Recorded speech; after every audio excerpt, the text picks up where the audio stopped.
Hello students, welcome to Recitals in Depth. Herein, we will cover the international relations September 2024 current affairs topics in detail. The broader themes which we are going to cover are as follows: tension in the Middle East, defense-related diplomacy, elections in important nations, disaster governance in neighborhood, trade agreements, neighborhood-related issues. China test fires intercontinental ballistic missile in the Pacific Ocean. Now the PLA rocket force, that is People's Liberation Army rocket force, has said that this is a routine annual testing and this does not amount to targeting any country or any region. They have also said that this is a regular part of their annual testing program and therefore it is in concordance with the international law. However, it raises concerns with United States and some other non-governmental organizations, which have raised concerns that they do not have an idea of how much of nuclear arsenal does China possess. And in this could give rise to some kind of geopolitical tensions within this region. So let us end this issue. Now let us look at what has happened. So China has test fired ICBM, and this ICBM has carried dummy warheads. And this is with concern with both range and the location of it being tested, right? As it is, ICBMs will have a longer range and therefore it can be used to target areas that are further away from China, right? So this points to one, territorial disputes that China is involved into. And it is a concern that it may be targeting those particular locations. The second thing is deterrence. Because of the rivalry it shares with the United States, right? What this will amount to is creating regional insecurity and will lead to creation of regional dominance race, right? So this is what has happened. The second thing is the policy of no first use. So China has explicitly said since the beginning that they won't use any form of nuclear weapon or any form of weapon of mass destruction unless it is used by the other country first. This means that China will only use nuclear weapons only if it is attacked by the other country. That is, it will go just for second strike, and that would be in retaliation or in response to the first attack, right? So this also raises a concern that since China, who has gone forward with this no first use policy, and also they have said in the Cold War era that they would be cutting short on their nuclear arsenal. That is, they won't be going forward with developing more arsenal within the nuclear weapons, right? So combined with these two, it raises a concern that why are they now test firing ICBMs in the Pacific Ocean? So what are the concerns with respect to this test firing? First of all, this kind of a testing is rare. The last time China had tested such kind of an weapon, it was in 1980. Why does it choose now to test fire it again? Is it because there is changing times, that is, there is some kind of geopolitical alliance that is taking place, some kind of security concerns or regional dominance that China wants to acquire? So this kind of a rare testing after so many years raises this kind of a concern. Then the range. The range of this ICBM that has been fired is 12,000 to 15,000 kilometers. Now this is enough to target US mainland. right? So there are concerns with respect to the United States as well, that maybe China is trying to threaten the United States also, and it is also trying to deter the amount of footprint that US forces have in the area of South China Sea. Then nuclear modernization. There's also a concern that China is going forward with developing more amount of its nuclear arsenal, and therefore there is modernization, and this has to be tested, right? So this is the reason that they would go forward even after such a long time. They are saying that it is a routine affair, it is an annual affair. However, it is not as such, because it was in 1980 that it was last time tested. And now it may be pointing at their nuclear modernization program. That is the reason for the ICBM being tested now. The fourth is Typhoon. Now Typhoon is a mid-range missile system that is developed by the US but placed in Philippines.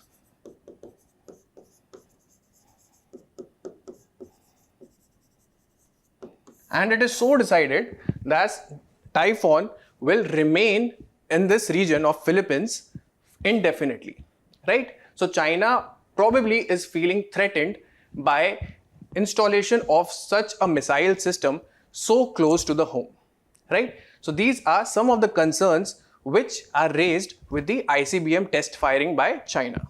Chandrayaan-1 research satellite. This is a research satellite that has been created by Iran's Revolutionary Guard Corps.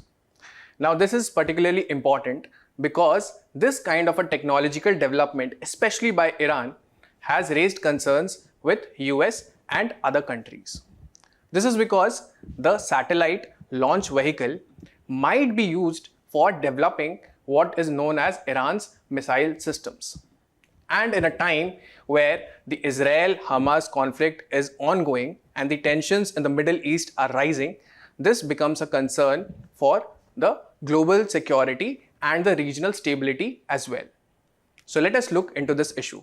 So now let us look at what has happened. So Chandrayaan-1 is in the orbit. Where is it placed? The orbit is the low Earth orbit. That is where it is being placed, right?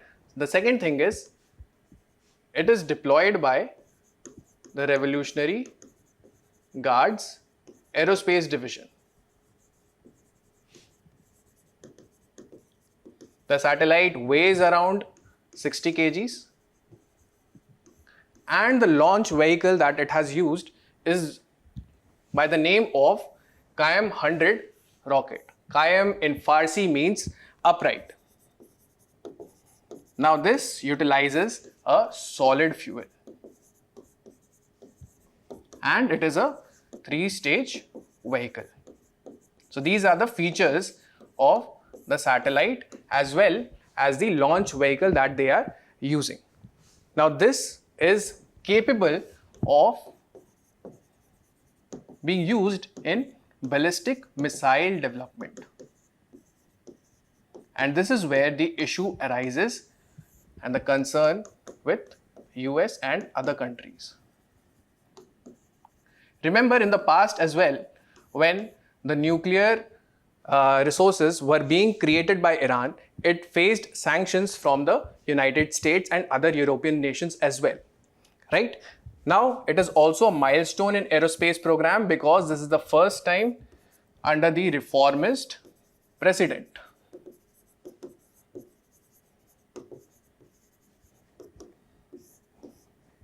By the name Masoud Pezeshkian, right? So this is a significant event, and it is also a potential to which it can be used in the missile development program. What is the utility with which it has been launched? It is to test hardware and software in the space programs, and also to provide for orbital maneuver technology, right? That is when the satellite wants to move from one orbit to the other orbit, right? Then that kind of a technology will mean that it possesses orbital maneuver technology. That is, orbits can be changed by pushing through a certain propulsion systems. So what are the concerns with respect to this kind of a satellite launch?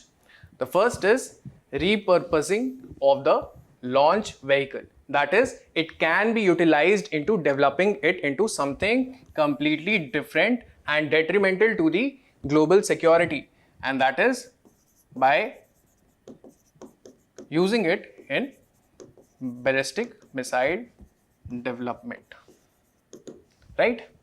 The second concern is the time at which it is being launched. Why? Because there are rising tensions in the Middle East. So we have seen that there is continuous conflict since October 7 of 2023 between Israel and various other Iran-backed militant groups, right? We had read about this. These were the axis of resistance. So this kind of a launch is particularly concerning because it could be another reason for which the tensions in the Middle East could further rise and the situations can escalate in the region. US has said that this kind of a launch vehicle is definitely usable for ballistic missile development, and it is also capable of carrying nuclear warheads, right? So this means it is creating a situation in which there could be another big war amongst various countries on two different sides, and this could be very detrimental if nuclear weapons are being used. If it is used as a deterrence, then also it is going to create a lot of tension in the Middle East, right? Iran, like with its nuclear development program, has said that this is just for civilian purpose, and that it does not intend to develop any kind of missile systems with this kind of a launch vehicle. So this is the situation with respect to Chandrayaan-1 satellite by Iran. Anura Dissanayake wins Sri Lanka's presidential election. Recently, Prime Minister Modi congratulated Anura Dissanayake, who has recently been elected as the president of Sri Lanka. Prime Minister Modi hopes to work closely with his government and also cooperate on a multifaceted approach.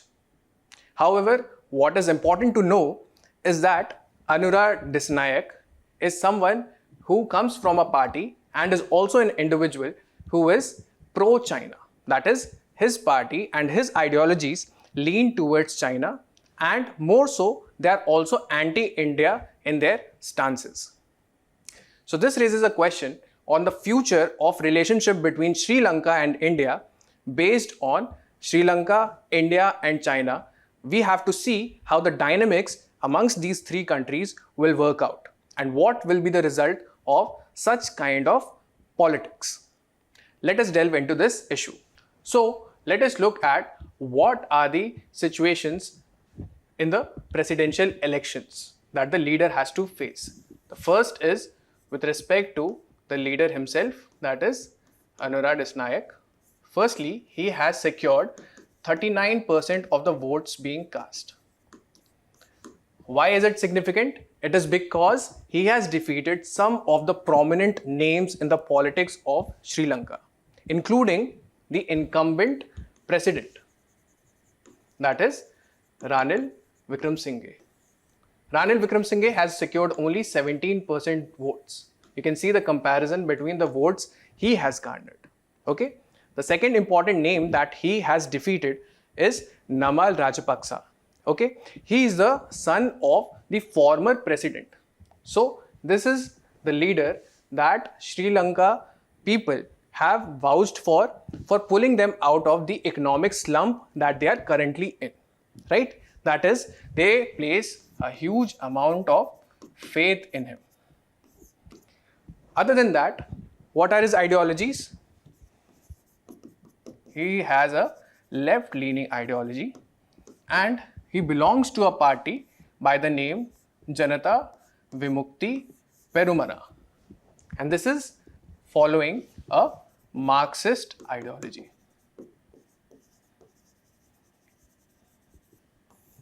Okay, so this expression of vote by the people, what does it tell us? It tells us the significance, which means that people are angry with the incumbent government.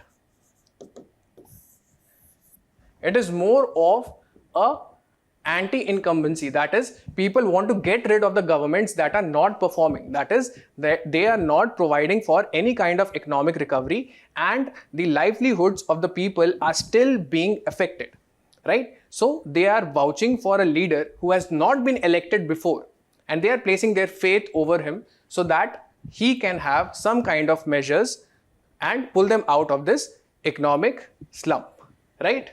So what are the challenges that the new leader faces? First, there must be huge amount of economic recovery. That is particularly needed so that the livelihood of people is revived, right? Secondly, the purchasing power of people has to be increased. This is because there has been rising amount of inflation.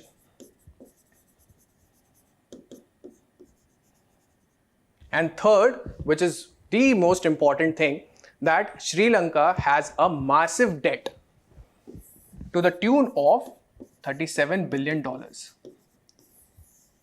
Okay, so they have to start having a financial plan of how do they plan to service this kind of a massive debt. Okay, so when the leader Anura Dissanayake had campaigned, he had said that he will also go forward with the IMF bailout plan. And as we know, when International Monetary Fund gives some amount of funds to pull them out of some massive debt, then they are also going to place conditions on the country that is receiving the funds, right? So in case of Sri Lanka, these conditions by IMF are particularly stringent. Why? Because conditions have asked them to increase income taxes. And they have also asked Sri Lanka to follow austerity measures. That is, they should not be overspending. Okay, and their spendings should be rationalized. Right? It should lead to the most important thing, right? However, this will also lead to a huge amount of revenue shortfall for the present government.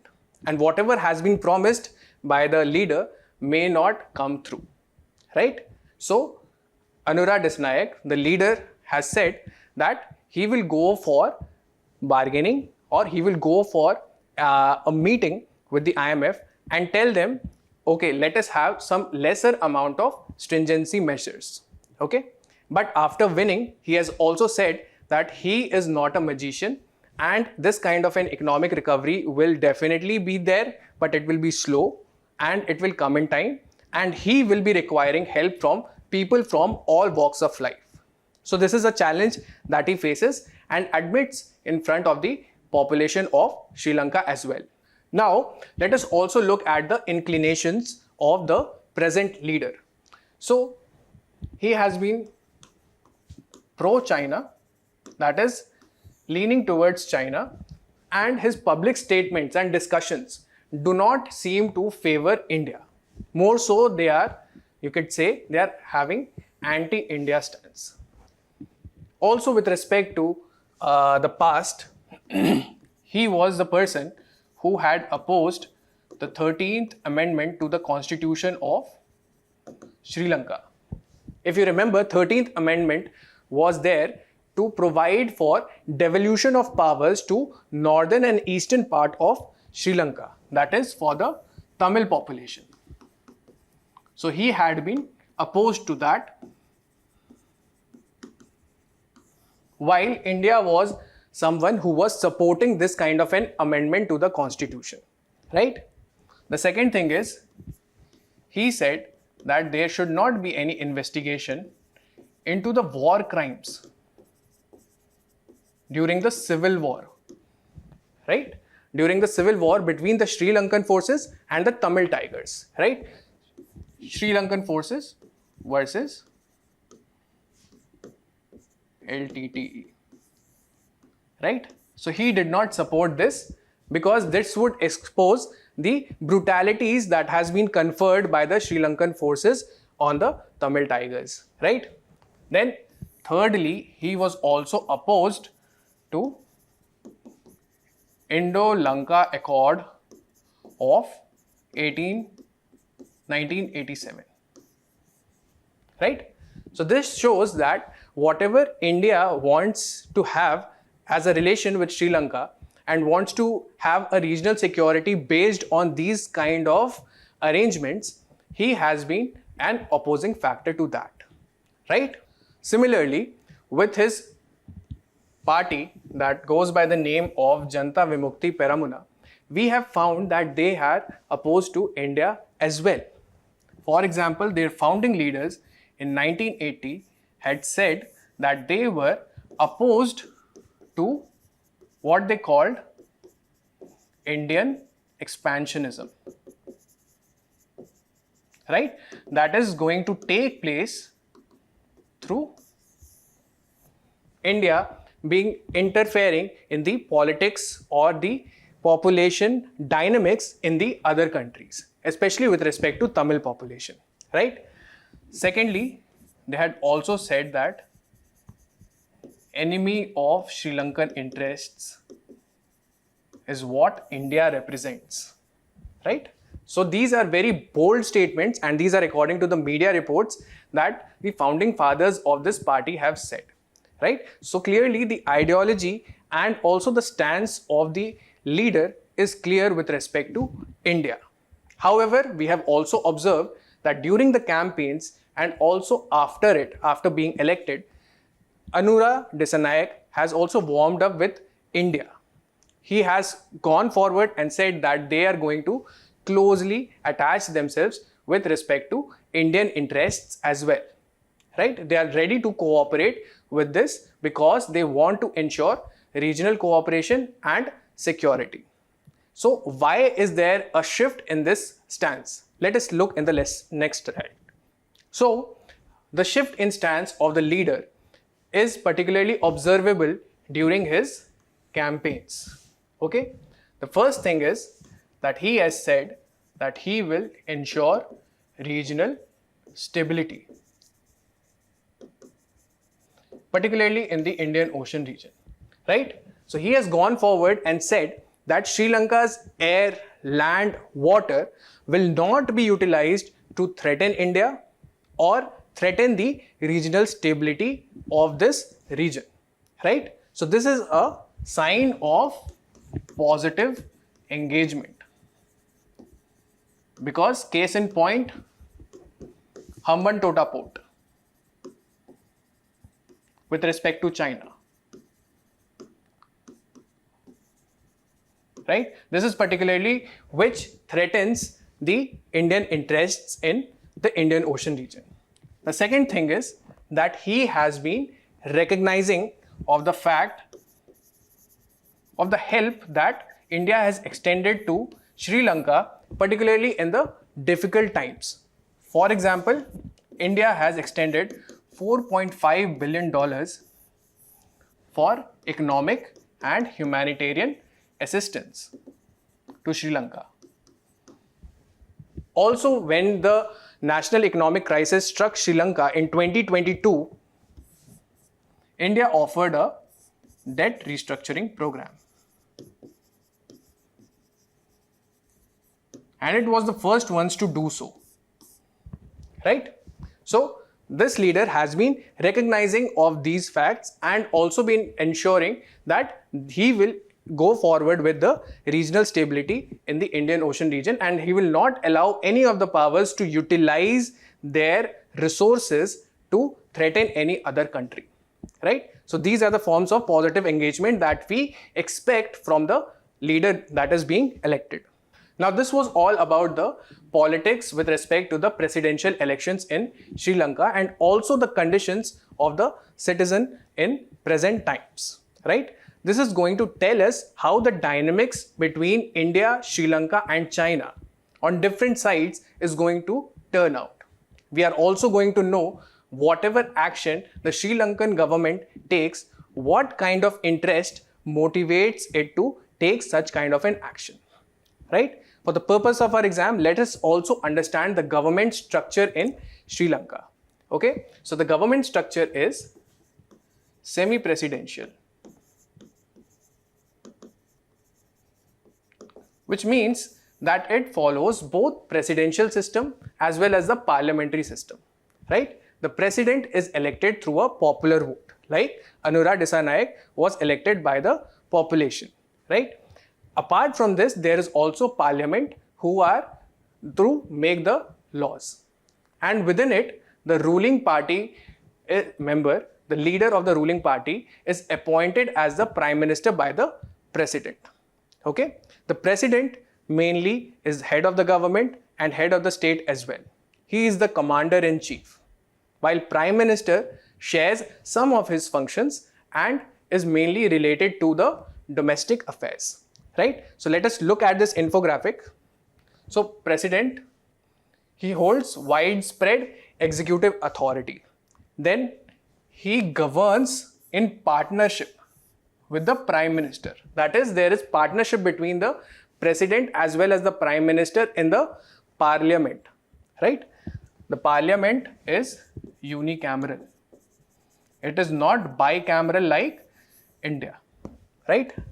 And there are 225 seats, out of which 196 seats are directly elected and the rest of the 29 seats is by proportional representation, right? Proportional representation in the proportion in which the certain parties are being elected in these 196 seats. So in that proportion, those 29 seats will also be distributed. So this is about the parliament. This is about the executive. He appoints Supreme Court judges. This is the judicial function of president, right? Then he can be removed by 2/3 vote in the parliament. Then he appoints prime minister drawn from the parliament, and prime minister would recommend the federal cabinet drawn from the parliament, right? So the prime minister is the one who will go forward and help in decision making of the president by recommending the names of the cabinet members in his government, right?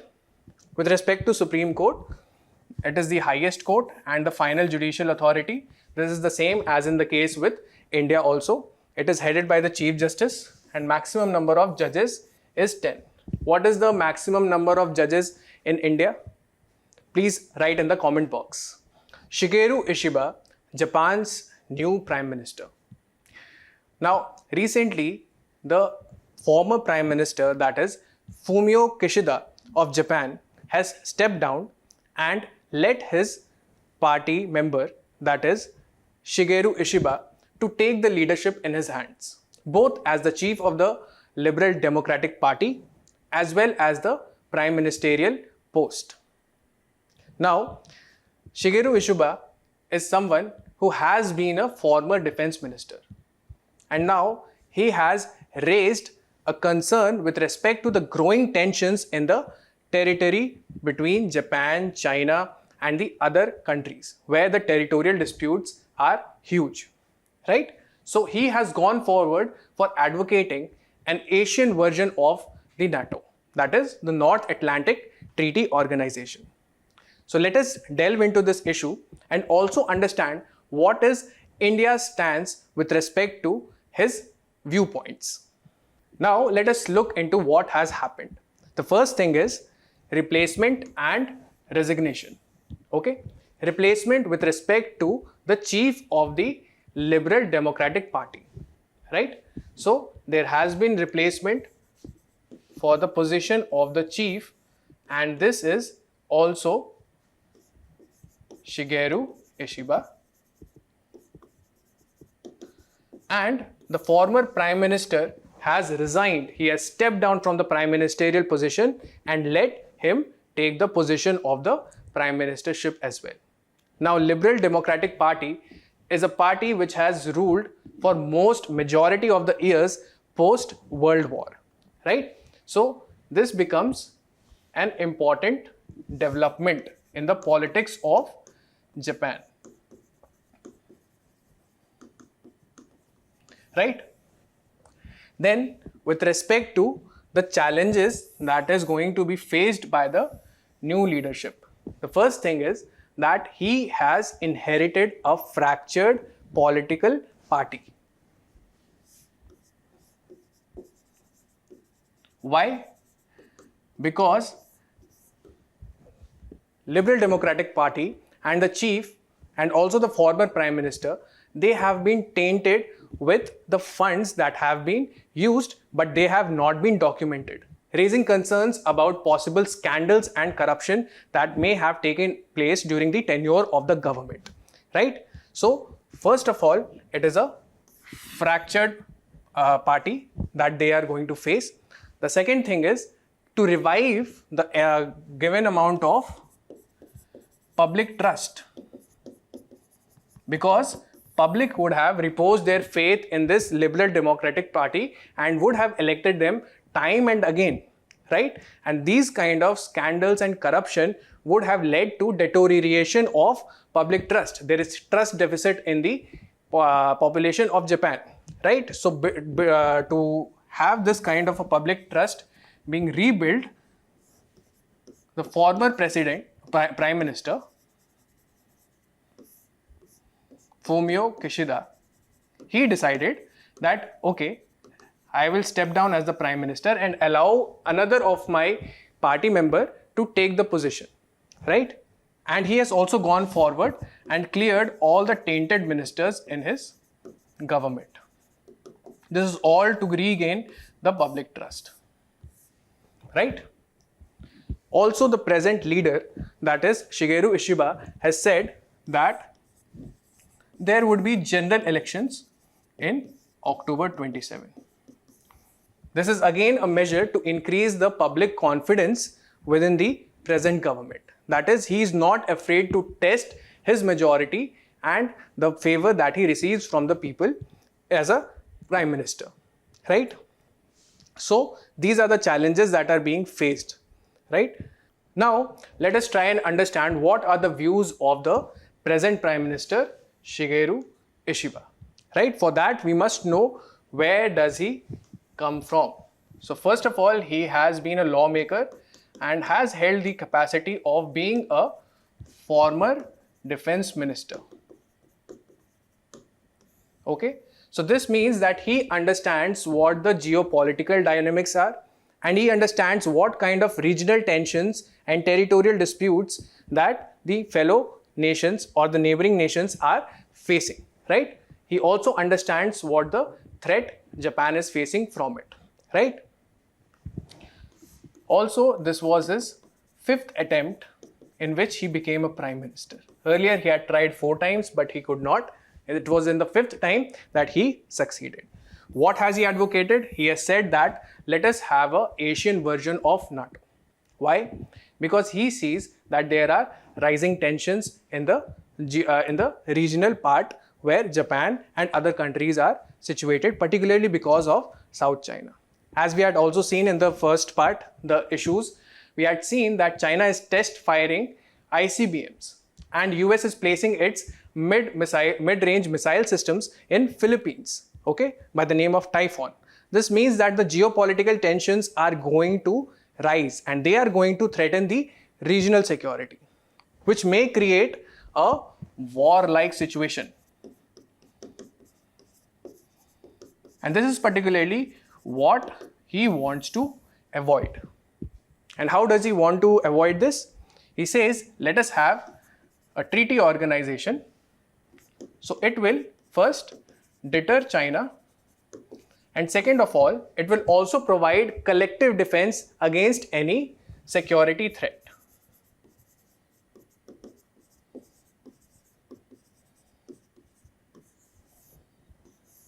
right? So for this to work, he has proposed that there are certain demands that need to be met. Okay, so he says that it must be built on a backbone of Japan and US alliance, and this circle has to be enhanced with peace-loving and friendly, like-minded nations who want to collaborate with Japan and US, right? So this is going to create Asian version of NATO, which will be built on the pillars of diplomacy and defense. Now we know that India is also a part of Quad, which has Japan, Australia, India and the US, right? So we are a part of Quad, and this becomes a natural choice for going forward with discussions on such kind of a treaty organization, right? So it is important to know what are India's views with respect to such kind of a version of NATO for Asia. Let us see. So with respect to India's views on Asian version of NATO, the External Affairs Minister has said that India has never been a treaty ally of any country, right? And that it does not accept the idea of Asian version of NATO, right? He has gone further and said that this kind of a strategic architecture is not there in the minds of the foreign policy makers in India, right? So clearly the Ministry of External Affairs has rejected this kind of a version of NATO for Asia, right? He further goes on to say that we are having a policy of multi-alignment, right? Why multi-alignment? Multi-alignment will mean that we are the ones who will choose based on our own interest on whom to deal with and where to deal with, right? If we want and if it suits our needs, then we will go forward and engage with any kind of a grouping. Otherwise, we will not, right? It is different from what we had earlier, that is non-aligned policy. So we have moved from non-aligned policy to multi-alignment policy. Okay? And this means that India is allowed to make first her own choices, and India also possesses the capability to take risks.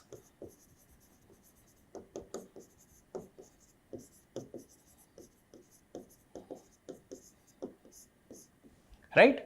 So we can make the choices based on our interests, and we are not going to go forward with any kind of groupings just because they are a group of like-minded nations. We are going to go for multi-alignment, right? We will align as per our interest. And with respect to non-aligned policy, it was basically issue-based. And it was a silent agreement. It was a silence that India would project. That is, it is not joining any of the sides. But now they can pick and choose, right? The second thing with respect to capability of taking risks is the fact that, for example, the External Affairs Minister has himself quoted this example. He has said that going with Quad is something that is not possible when we are following the non-aligned policy, right? It is a grouping of nations in which certain types of security interests in the region is also involved.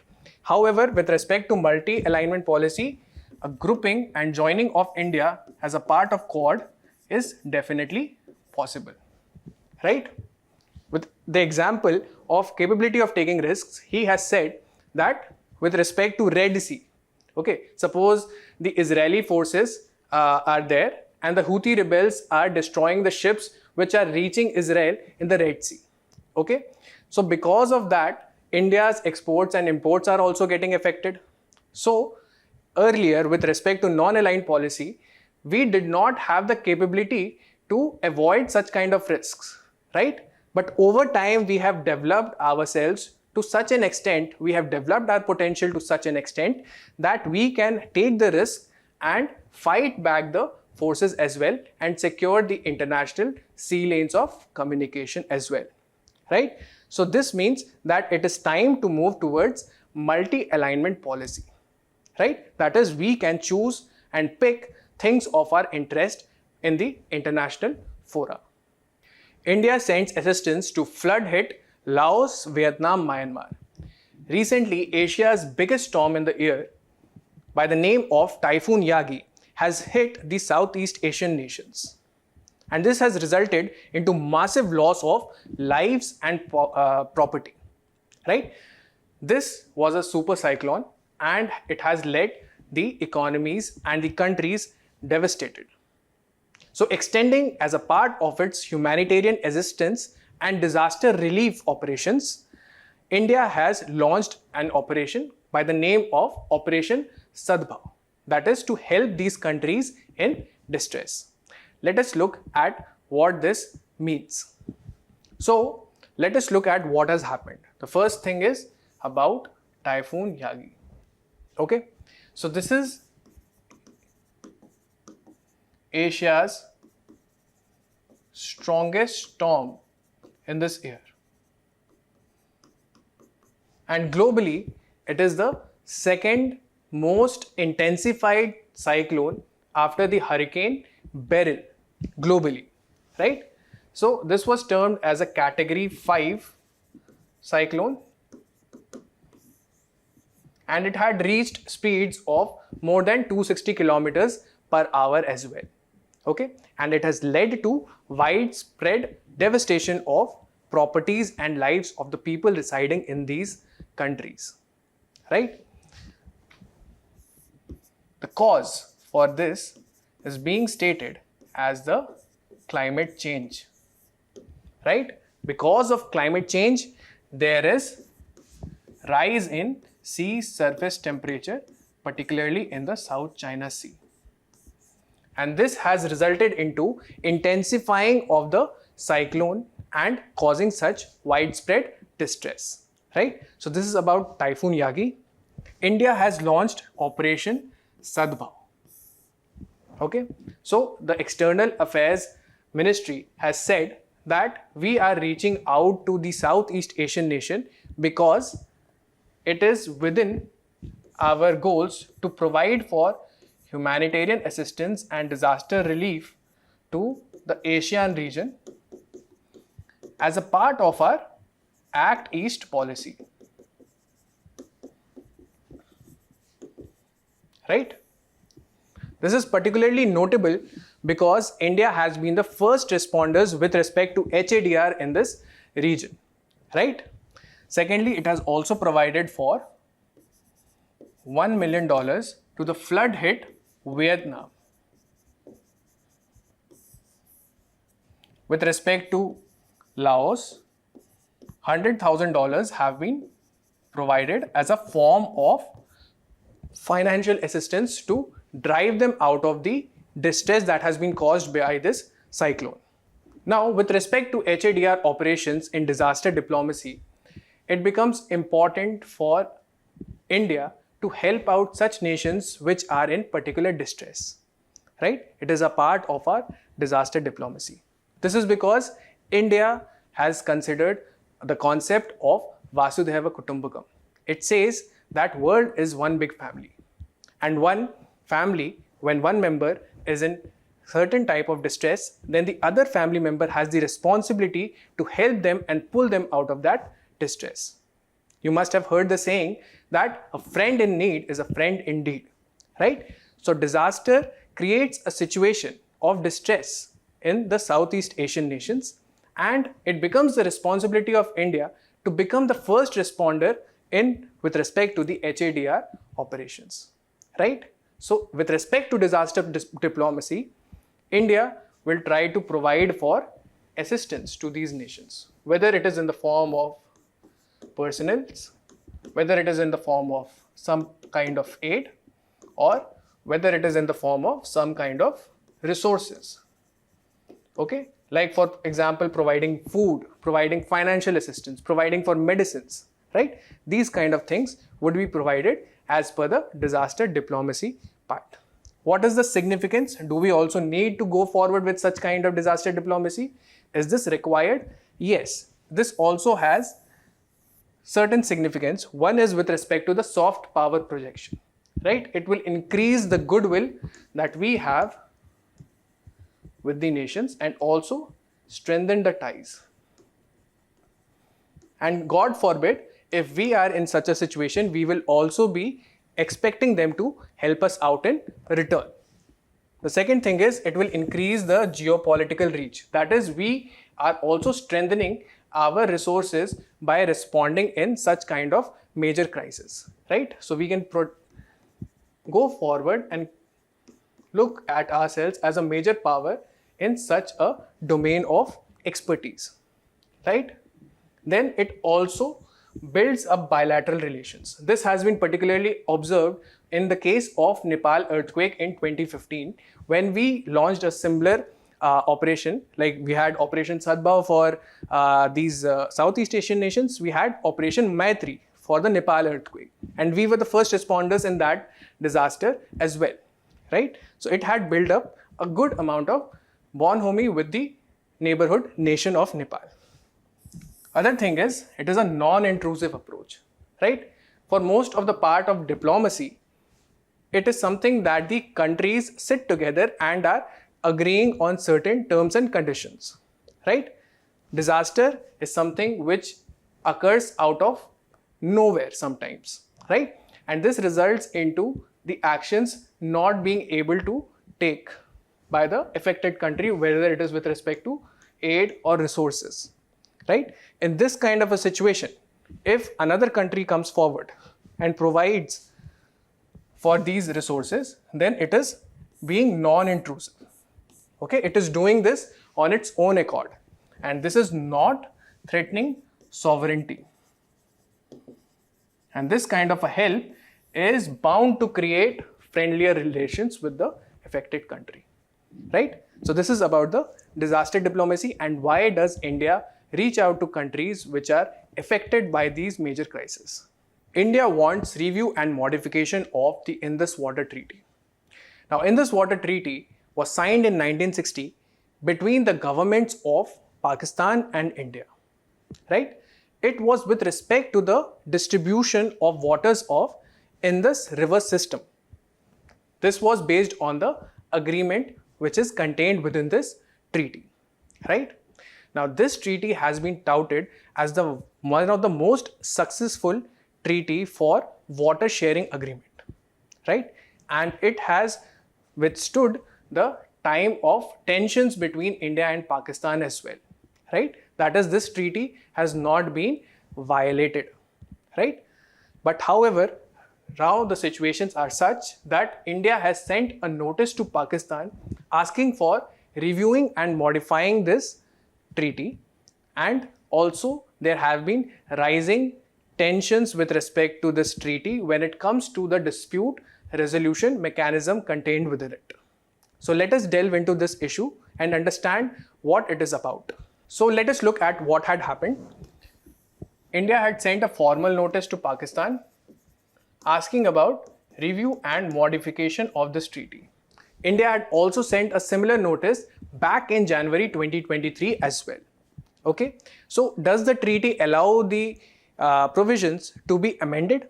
So it is within Article 12 Clause 3 of the Treaty of IWT, which states that certain provisions can be modified. The condition being that it must be agreed upon by both the countries and be duly ratified. Okay, only upon duly ratifying it by both of the countries that such kind of modifications can be taken place. Okay. However, India has also asked for review. This means that India might be potentially looking forward to revoke or renegotiate the provisions given in this treaty. So let us understand what has led to such kind of a decision, what has led to such kind of a notice as well. So for that, let us understand what is Indus Water Treaty, right? You can see the Indus river system in this, right? So it is a World Bank brokered treaty that was signed in 1960. Okay. Now it was something that was going to distribute the waters of Indus river system. That is, we have, you can have a look. These are the three rivers, Ravi, Beas and Satluj. While on the western part of the Indus river system, we have Indus, Chenab and Jhelum. Okay.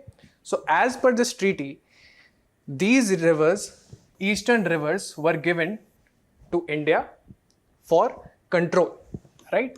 So eastern rivers that were Beas, Ravi, Satluj. This was given to India, and the western rivers for control was given to Pakistan under this treaty, that is ICJ, right? This was the distribution of control, and upon giving this kind of a control, we observe that the percentage share of the waters contained in the whole of Indus river system, 30% was something that was given to India and 70% to Pakistan, right? Apart from this, the treaty also has provisions with respect to use of western rivers. Use of western rivers, that is, can India go forward and use waters that are flowing within these rivers, within the western rivers? So it was divided into two things. One, there can be limited use in certain cases, and then there can be unlimited use in certain other cases. Okay, limited use in cases where it is consumptive in nature. Okay, that is, you are utilizing, you are extracting water out of it, and that is going to affect the amount of water that are flowing within these channels. Okay, so if it is consumptive, that is, for example, if it is related to irrigation, then only certain amount of water can be extracted for these purposes. Okay, unlimited use of western rivers by India can be done where it is non-consumptive in nature. Okay, for example, if we want to construct hydroelectricity generation project, okay, for example, fishing, these are not going to affect the flow of the water. Okay, it is not something that is going to extract the water resources, and it will lower the amount of the volume of flow of water to the Pakistan region, right? Apart from this, the provision of Indus Water Treaty also have run of the river projects also, right? That is, the hydroelectric power plants can also be constructed on this, and it would not lead to violation of the treaty as in any case. Okay. Apart from this, the storage facilities, particularly with respect to dam, right? If we want to generate electricity, we have to store the water in a certain place, and then it has to be released for the turbines to move due to the mechanical energy, right? This means there has to be some amount of storage facilities which is not consumptive in nature. Okay, this was also allowed for India. However, India has not made any such kind of storage facilities as such yet. Okay, so now let us understand what is the concern. So now let us understand what was the dispute that is raised by Pakistan. Okay, so as per the provisions, we have hydel projects that are there by India. This is for power generation. Okay, this was within the provision of Indus Water Treaty that run of the river system can be deployed in these rivers as well, right? But there was a condition. The condition was this must be priorly notified to Pakistan, and any disputes arising out of its design, operations must be ironed out between the two parties, right? So dispute raised by Pakistan is with respect to Kishan-Ganga project and Ratle hydroelectric project. Okay, Kishan-Ganga project is built on a tributary of Jhelum. Okay, while Ratle is being constructed on Chenab. Right? So the dispute raised by Pakistan is that India is storing more amount of water than is required. For example, here on Kishan-Ganga, it is said that while 2.5 million cube of water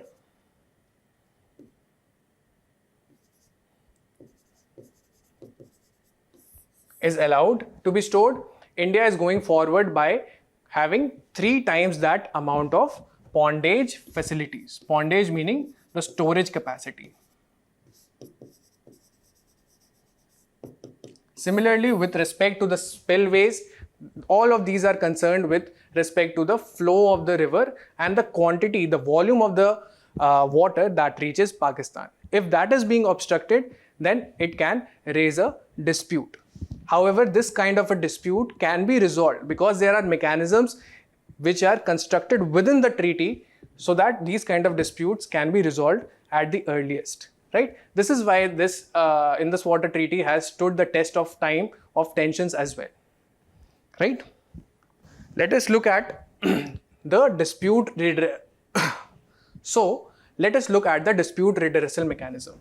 So firstly, what will happen is there will be Indus commissioners that will be appointed to resolve any kind of dispute that is being arisen between the two countries. Okay, if this does not work, then it will move on to the second level of dispute redressal mechanism, and that is by appointment of a neutral expert. Okay, this would be by the World Bank itself. If this also does not work, does not help in resolving the dispute, then it will move to the third stage, that is to the Court of Arbitration. Okay, so this is the sequential pattern in which the dispute redressal mechanism has to take place. Okay, now the issue is that Pakistan has not indulged in dialogue with respect to the dispute it has raised. Okay, India has always been trying to iron out whatever issues that it faces with respect to Kishan-Ganga or with respect to Ratle hydroelectric project. But Pakistan has not been doing so. Okay, and India has said, okay, let us go for appointment of neutral expert to resolve this dispute. Why? Because we believe that in this Indus Water Treaty, there must be sequential steps in which we resolve the disputes. However, what Pakistan has done, it has not engaged in dialogues. India has asked for dialogues with respect to this case for 5 long years. However, in 2022, it went forward and asked for Court of Arbitration, and World Bank was forced to appoint for Pakistan. Okay, so this has created another dispute within this mechanism, right? Now, India says that you have violated the provision because we were asking you to negotiate with us under this neutral expert mechanism, that is at the second level. But you wish to go to the third level, and this is not something that is acceptable to us. Okay, it is not going to be something that the treaty requires. And this might also result into abrogation of the treaty. Right? Pakistan has maintained that it hopes that India would pursue the provisions of Indus Water Treaty in a manner that is required. So let us see how it will turn out. Amidst the tensions in the Middle East, Prime Minister Modi has met Prime Minister Abbas of Palestine in New York. Now this meeting is particularly important because India is engaging both with Israel as well as Palestine as a part of its foreign policy, right? So let us see what this issue is about and how the meeting has turned out. So what has happened is the meeting took place at the Summit of the Future that was being held in New York. It was on the sidelines of the summit that Indian and the Palestine Prime Minister met with each other. Okay? And before that, there was United Nations General Assembly resolution that was being held that wanted Israel to back off from the occupied territories of Palestine.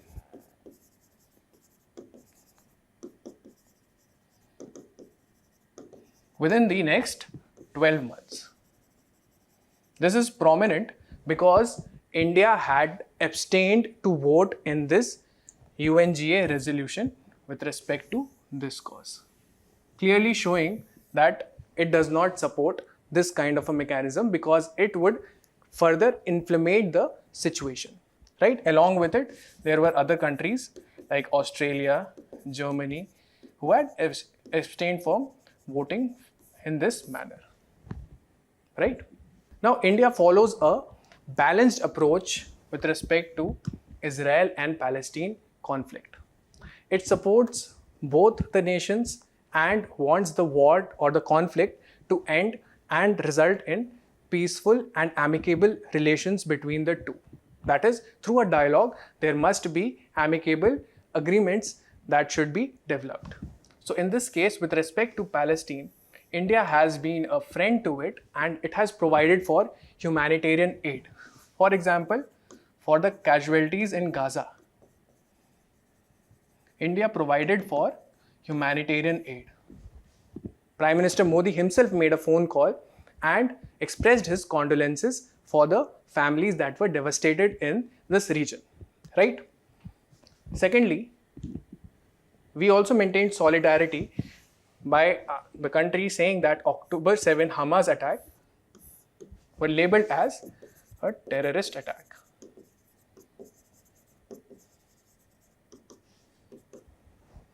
Okay. Now, with respect to both Israel and Palestine conflict, India has a diplomatic challenge. The diplomatic challenge is to maneuver between the two sides, between Israel and Palestine or the Arab world. On the other hand, it also has to navigate with respect to its relations with respect to Iran and Saudi Arabia. Okay, so Middle East provides for a huge amount of diplomatic challenge which the External Affairs Ministry has to manage very, very carefully, right? Now, let us understand the relations between India and Palestine. So, the evolution of relationship started with 1974 when India was the first non-Arab state to recognize Palestine Liberation Organization. That was the sole representative of the Palestinians at that point of time. Right?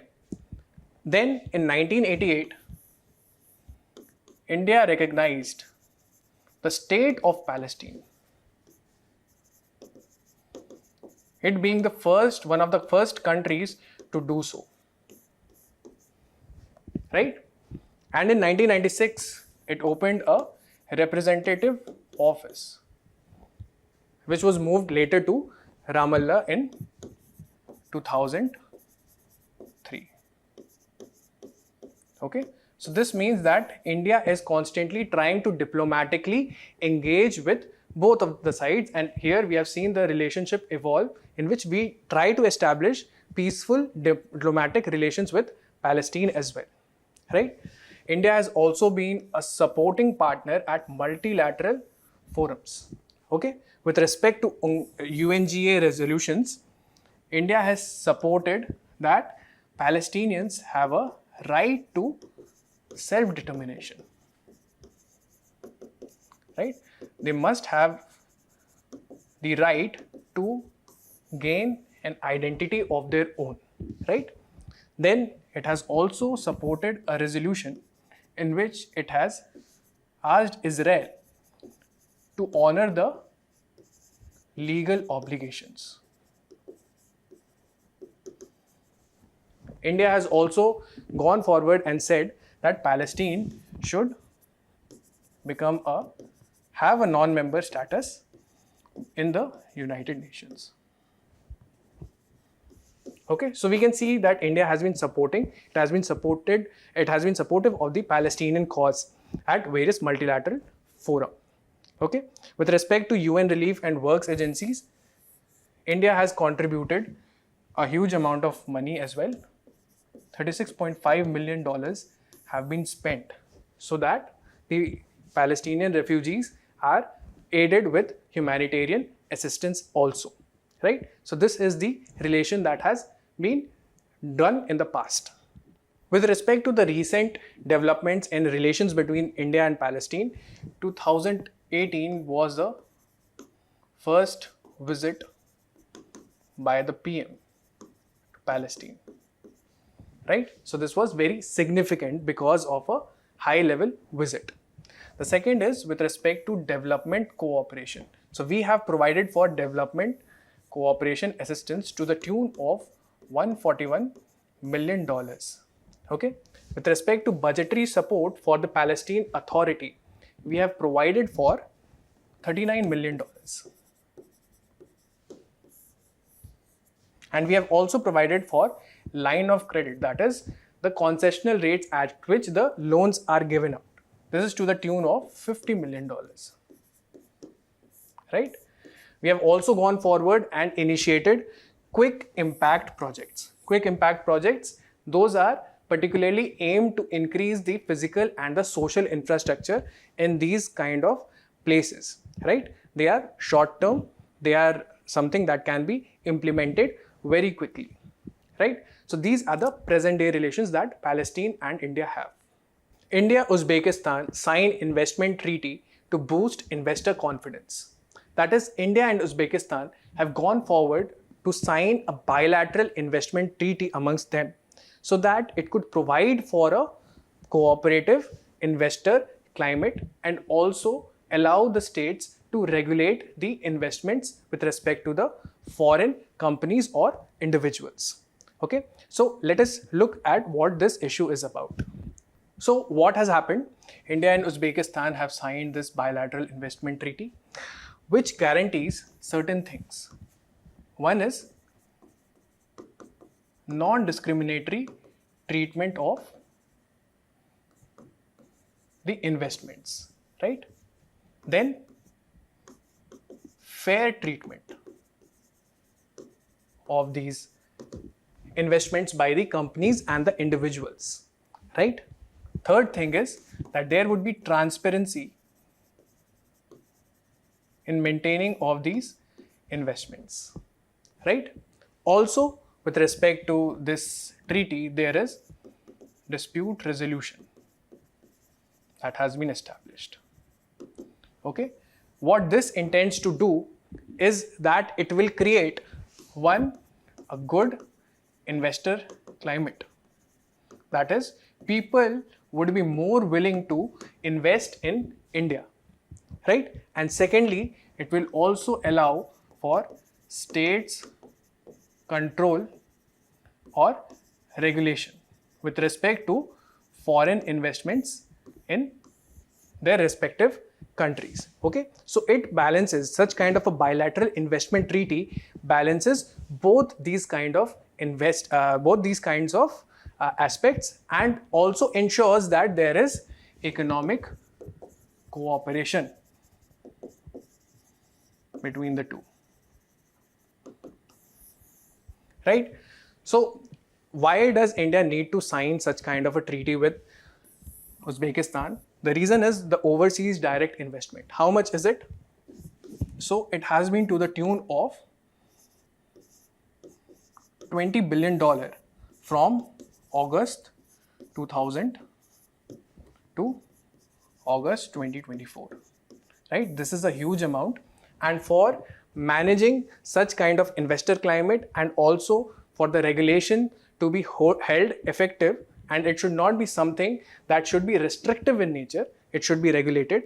Therefore, such an amount needs a treaty which has clear-cut provisions for both of these nations.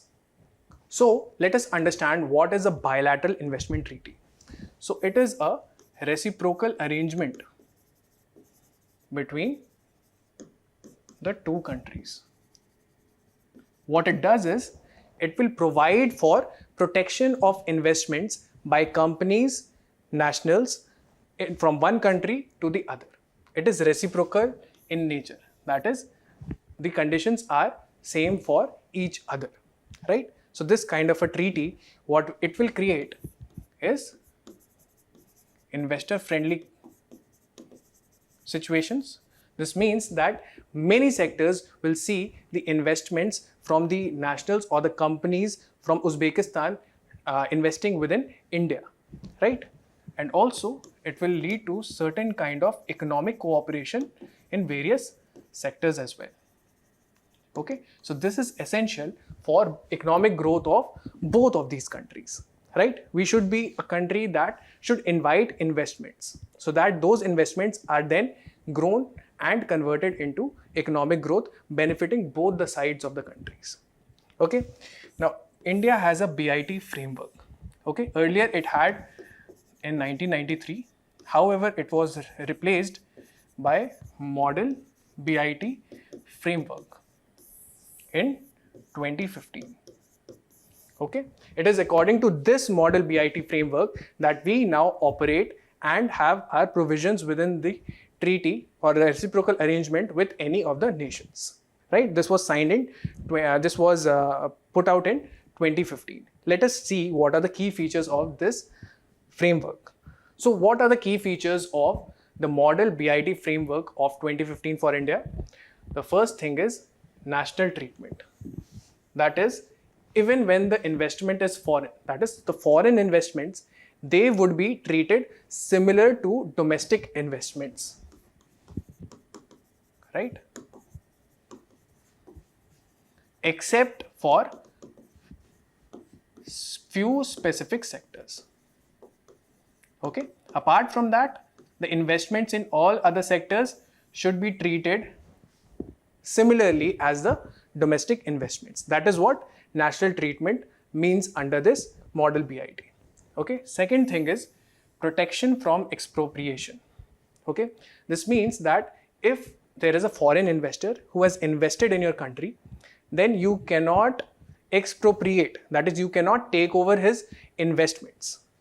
You can take over his investments only in one case, when it is required by you for public purpose, but then you will have to go forward and provide for adequate compensation.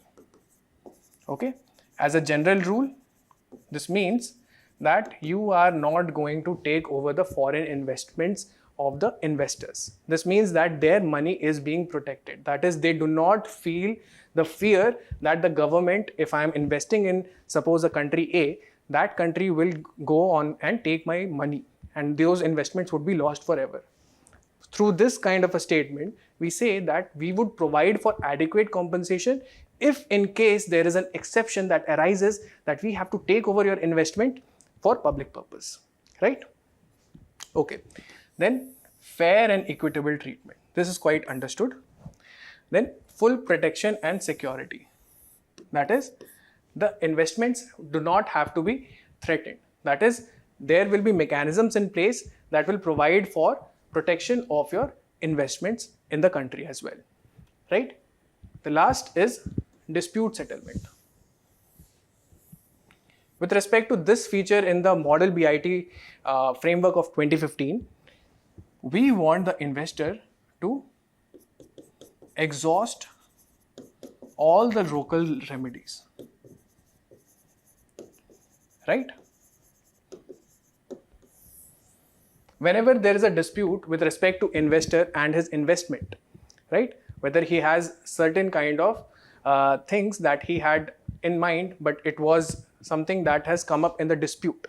Okay, so with respect to this framework, we want that the investor, the foreign investor, should first exhaust all the local remedies. That is, all the legalities within this country should be utilized to get him justice, okay, or to resolve this dispute. Only when this kind of a remedy is not able to solve, then you can go forward with international arbitration. Okay, so these are the key features of the model BIT of 2015. Okay, these form a framework or a template for future bilateral investment treaties that we have with other countries. All right, so this much was for the recitals. Thank you and have a very nice day.